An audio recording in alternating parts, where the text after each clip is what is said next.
Aujourd'hui, à la chronique Art de vivre, on aborde le sujet de l'autodéfense. Pour nous en parler, Yvan Lheureux de l'École du Chi. Alors, quelles sont les principales règles d'autodéfense? Bien, la première chose à se rappeler à l'esprit, c'est de garder son calme. Ça, c'est fondamental. En toute situation, il faut vraiment prendre une bonne respiration et garder son calme. Il y a 5 grands principes à l'autodéfense. La première, c'est d'identifier l'agression ou l'agresseur. C'est prouvé que 90% des agresseurs, s'ils sont reconnus, vont tout simplement arrêter le processus d'agression. Donc, la pire chose, c'est de se sauver en courant ou d'essayer de se cacher. Donc, on se retourne et on regarde l'agresseur en plein visage. Une fois identifié, l'agresseur, au niveau mental, il va réfléchir. Est-ce que je suis vraiment prêt à passer à l'acte, peut-être à passer à la justice puis tout ça, ou je vais passer mon tour? Donc, 9 fois sur 10, l'agresseur va tout simplement arrêter l'agression. Donc, ça, c'est la première règle, vraiment s'arrêter et prendre le temps de l'identifier. La deuxième, c'est de mettre une distance avec l'agresseur. Donc, ça peut être une chaise, ça peut être un objet, ça peut être tout simplement de reculer doucement ou de garder une certaine distance. La troisième, c'est l'appel à l'aide. Donc, quand on a un feu, on l'éteint, mais on appelle au feu. Donc, c'est la même chose. Donc, on crie à l'aide, on s'arrange pour attirer l'attention des gens. La quatrième, c'est de courir le plus vite possible, si on est capable, donc on évite l'agression. Et la dernière, ultimement, si on n'a pas le choix, alors là, ben, on confronte, on frappe, on se défend. Mais c'est vraiment la dernière ligne qu'on essaie d'utiliser. Et c'est quoi la pire chose à faire lors d'une agression?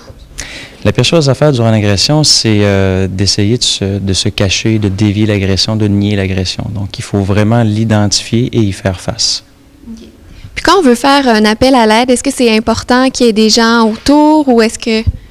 Bien, le texto, c'est pas tout à fait la meilleure chose à faire, mais on crie le plus fort possible, puis on crie à l'aide ou on crie à l'agression, donc on identifie la source. Donc la personne, encore une fois, va se sentir identifiée, donc on a beaucoup de chances que justement, là, elle arrête l'agression. Et qu'est-ce qu'on fait quand il y a une arme? Bien, je vous dirais qu'à moins que la personne en attente à votre vie ou en attente à des gens ou à des personnes que vous aimez, on obtempère. On donne la chose, à moins que ce soit pour un viol ou pour une atteinte à la vie. Si c'est seulement pour une sacoche, un portefeuille, je veux dire, des cartes, ça se rachète. Donc, c'est mieux de préserver notre intégrité et de donner la chose. Donc, si la personne a une arme, un couteau ou un revolver, puis elle nous demande notre sacoche, bien, on n'approche pas pour la donner, on la tire à ses pieds. Et au moment que la personne vient pour la ramasser, bien, on part à courir, là. Donc, on a donné le but de l'agression, donc on s'efface tout simplement, là. Est-ce qu'il y a des petits gestes physiques qu'on peut faire pour repousser l'agresseur? Bien, toutes les autodéfenses sont bonnes à partir de ce moment-là. C'est sûr que des fois, on a des choses sous la main, que ce soit un bâton, on peut peut-être en parler aussi tout à l'heure, que ce soit des clés. Donc, on a toujours un porte-clés. Donc, tout simplement, glisser les clés entre nos jointures, déjà, ça fait comme un bon point américain.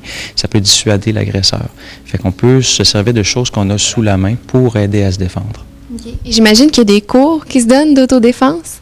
Oui, il y a plusieurs choses qui se donnent d'autodéfense, mais tous les arts martiaux de base, que ce soit le kung-fu comme ici, le karaté, l'apkido en ville, enseignent des techniques d'autodéfense, donc des choses pour permettre justement de repousser une agression. Okay. Mais souvent, les arts martiaux, on dit que c'est pas fait pour attaquer.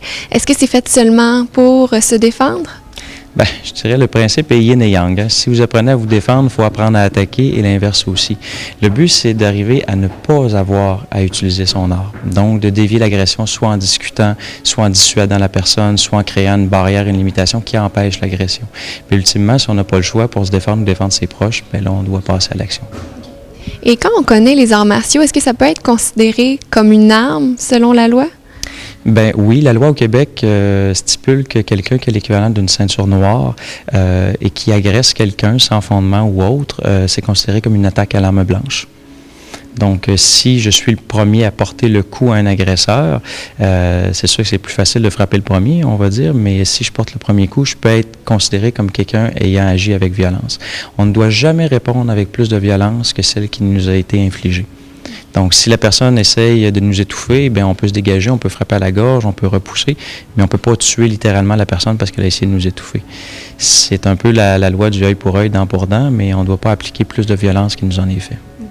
Et mis à part les gestes de défense qu'on apprend dans les arts martiaux, est-ce qu'il y a une façon de penser pour se défendre qui est appris avec les arts martiaux? Bien oui, il y a la philosophie martiale, mais souvent on fait ce qu'on appelle le point zéro, on ne pense pas. Parce que si on pense, on va prévoir des scénarios et c'est jamais le scénario qu'on prévoit qui arrive. Donc, il faut tout simplement être dans l'action.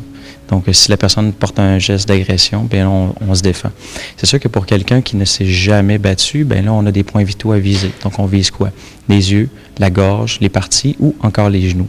C'est plus avantageux de frapper les genoux parce qu'une personne qui a un genou déboîté, c'est difficile de courir après vous. Donc, souvent, on peut frapper plus bas. Bien, merci beaucoup. Merci.